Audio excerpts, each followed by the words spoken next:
mountains and 8 seas make one world. 1,000 worlds make one chiliocosm. 1 chiliocosm to the power of 3, and there's nothing I can't cut. Now, in the last video, I talked about Amado and Kawaki, right? I already showed y'all the predictions are about to start flooding. And I believe as accurate can get, these probably might be the closest bullseye pinpoint predictions I done ever laid out, to the point where I done made a whole list. I done pinned it to my Twitter, and I decided I'm going to break down the video for as much of these topics as I can until we get some chapter context, chapter spoilers, or chapter, you know what I'm saying, dialogue out on the timeline. So now, moving on. We talked about Kawaki chasing boards on that chapter. We talked about Kawaki getting his emergency shut-off code activated by Amado next chapter. You feel me? Amado making some type of sneaky moves. What's gonna happen next chapter? Let's talk about big Uchiha vibes. Fuck is you niggas talking about? You know what I'm saying? The queen, the one and only Sarada Uchiha. Let's get it. We already know she's been making her way to the scene for the last 3.5 months. Why? I don't know, but most likely I'm gonna put all of my chips on the table. Sarada and Sumire have finally made it to the fray, because since chapter 7, you know what I'm saying, they've been running and running and running. So now we see in chapter 9, they were finally in Ai's view of the explosion. What happened? My guy Jura said, Biju Dama to the dome. Chocho said, weave. Fuck is you talking about? The shit exploded, and we see the debris. We see the aftermath of everything going down. Himawari jaw just dropped. Kurama said, oh snap, it's time to wake up. You feel me? Inojin just got a whole lot of respect. His poll just went up plus like 17 on the boards in the charts. Who knows? You know what I'm saying? Like out of nowhere. And my guy Shikadai is really trying to mental math inside of his head. Like, okay, no matter how many ways I look at it, 2 of us gonna die just to make sure like most of us survive. So it's a matter of who to. Now I'm not gonna be one. I ain't gonna lie to y'all. You feel me? You know, Chocho's willing to take the bill every time we go out, as long as she don't get any interruptions when it comes to her food, so she can't go out. I ain't gonna hold y'all. It's looking like it might have to be a couple of self-made sacrifices being thrown into the mix, right? Whole lot of craziness going down. And in the midst of everything, we already know Kishimoto is famous for averting our attentions, you know what I'm saying, giving us something, and then all of a sudden, oh snap, we forgot all about this aspect. Now, a perfect example, just in 2 Blue Vortex alone, would be Kurama's return, Kashin Koji's return. You feel me? Boruto all of a sudden not being able to control his karma seal, right? He's coming in a time skip. He's like, he's stomping on you. He's stomping on them. He's stomping on her too. You feel me? And then all of a sudden, the blue mark and the tattoo start coming across his arm. Dude's freaking out. It's just a whole lot of things that we aren't expecting that are going down. Now, in the midst of this, we understand that Sarada and Sumire have been tasked with very peculiar and interesting jobs, not just in, you know what I'm saying, Two Blue Vortex, but even going all the way back into Naruto Next Generations, right? They were the ones who were among the first to figure out, okay, we can secretly communicate with the Yamanaka clan Jutsu, and that way Aiden won't be able to see us diverging or, you know what I'm saying, exchanging information or details as we get them as the time goes. Shikamaru got updated on this fact. He said, okay, y'all two aren't for some reason not in love with Ada or affected vertigo, however you want to do it, a headache or just a scratchy neck or a head, you feel me?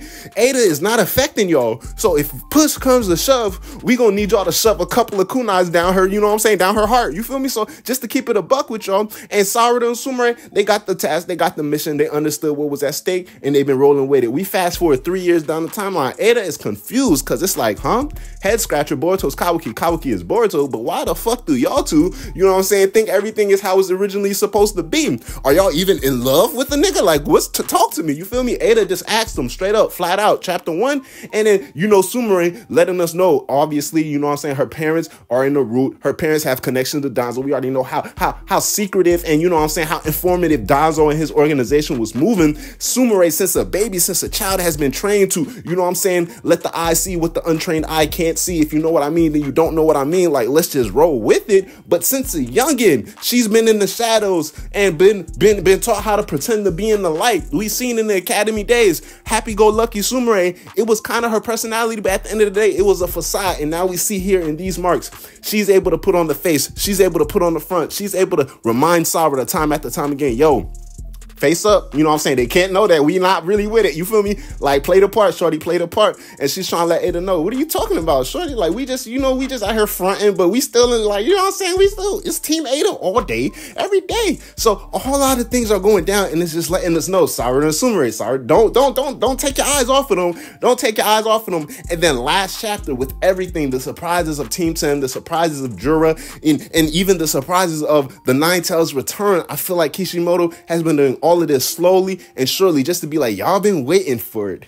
Y'all been waiting for Sarada's Mangekyo. Y'all been waiting for some type of follow-up on the Mangekyo. It's this time, right? Obviously, it's not gonna sit well with a lot of people if we get a 1v1 Sarada versus Hidari. Sarada has a cool moment, obviously, in any type of way, shape, or form. It's not explained, it's not understood. How the hell did Sarada get alive, even possibly come out on top in a one-on-one versus Hidari, even with the Mangekyo Sharingan and whatever ability you want to grant her is ass pull, right? So everything being blended in a way that Sarada has been by Sumire's side, aside from the time she has not, and you know what I'm saying, left, went to go follow the Kawagans, went to go talk to Shikamaru. Sumire has been by her side damn near every other chapter, and it's gonna be very notable because one, Sumire is not a target of any of the Shinju, but Sumire is one of the most important key figures in terms of the entire effects of omnipotence. So it makes sense as to having her be Sarada's wingman in the confrontation against Jura. Now, on the list, Jura and Hidari, they splitting up. Jura, he's finna go confront Himawari and Team 10. Shigadai is about to come up with the big brain idea. Himawari is gonna get a last minute explanation. Then they're gonna be like, you know what, we've been on this time, let's do it. She's gonna get a chocolate cloak transformation just to allow everybody to escape. But that's gonna be on that side. And then Bug and Matsuri Shinju, they playing the pincer. I don't know who they're gonna be helping out, Hidari or they're gonna help out Jura. But don't be surprised if we see them two next chapter, right? So Jura, he's on his way. And in the midst of Jura and Hidari about to go confront Team 10 and Himawari, that's when Sarada and Sumire pull up. And now in this instance, Hidari understands that's my target, my nigga. And then Jura's like, well, there goes my target, my nigga. So splits up. That's why they're going to split up next chapter. Now, in this case, Hidari is going to be confronted by Sarada and Sumire. And then in this instance is where we're going to see a lot of great things going down. Now, key moments that I want to see is really just three major things. I want to see some cool Sarada and Sumire moments, see the development, see how Nue has come along, and just let's not sleep on Sumire. If early Academy days, it was Mitsuki, and then it went either Sarada, Boruto, and then by all surprise, we didn't understand, okay, never mind, Sumire is up there with them niggas, because she's folding hands with Mitsuki, like one. But top five, it was Mitsuki, Sarada, Boruto, Sumire, and my nigga, believe it or not, my nigga Iwabe. You feel me? Those was the top five in Academy days, right? So let's not act like Sumire wasn't in the top three out of those five, and she was probably most likely not three. So you feel me? That's all I gotta say about that. But Sumire has been putting in work. So to see the development in her and Sarada confronting Hidari will be amazing, just to see how Hidari will decide to go about, you know, being face to face with his target. Is he going to question some internal desires? Is he going to question the memories of possible feelings that dwells inside the chakra that him and Sasuke possibly share? Is he going to question his ideals? Is he going to question his motive? Is this going to be the long awaited moment where everybody suspects Hidari is going to betray the Shinju? Not yet. Not right now. Hidari as a character is going to go one of two ways. He's going to end up beating the leader of the Shinju, meaning everybody is going to have their eyes focused on Jura, but I'm telling y'all, it's either going to be the Bug Shinju or Hidari. They're going to end up being actually the top dog and the main villain. Or Hidari is going to be that one that's going to be connected to the top dog, main villain, either A, Jura, or Bug, the Shinju, you know what I'm saying? And betray them at the last minute, all for the benefit of Sarada. But this confrontation in chapter 10 is going to be what ultimately drives him to make that decision, because you saw him question, Team 10 know they can't fold up. They can't hang with us. Why are they still trying, right? So now Sarada is going to confront him. Sumire is going to confront him. They're going to do their little 1-2 team tag duo, whatever they got to do. Hidari's going to embarrass them, and then he's going to let them know, y'all are about to die. There's no point of going forward, my guys or gals. You feel me? And then Sarada is going to, boom, activate her Mangekyo Sharingan. What do you thought this was? Smooth? Fuck is you talking about? Weave? boom, come here. What are you talking about? You know what I'm saying? Hit him 1-2 in the head. He gonna shake it off, get up like, damn, I thought these motherfuckers would have been dead. You know, so it's gonna be something that triggers Hidari when he sees that both Sarada and Sumire are not willing to give up just because they understand he's way stronger than him. But not only are they not willing to get up, they're willing to stand up and face this man and keep on going as many times as it takes in order for them to come out on top. So that resilience, that determination, that grit that Jura has been trying to figure out that the shinobis, that the humans have that they don't, is going to be something that Hidari is going to be faced with next chapter. And it's going to be very interesting to see how his character handles it, because he's already been on the brink of, okay, is he going to betray the other Shinju? Is he not? What's Hidari's whole entire angle? You know, how is he actually going to be wanting to target Sarada? Does he want to target Sarada for questions? Does he want to target Sarada to consume her? It's going to be a whole lot of things, but definitely upon this confrontation next chapter, which I predict is going to happen, I'm looking forward to all of these things we discussed in the video. So let me know how y'all thoughts, and let me know how y'all feel about it on a possible Sarada and Sumire clash up against Hidari, what it does for the story, and how ultimately it may play out.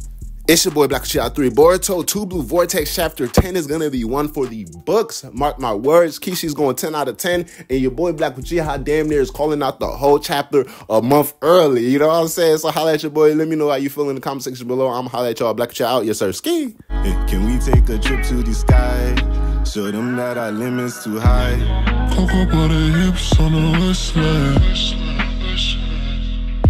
She said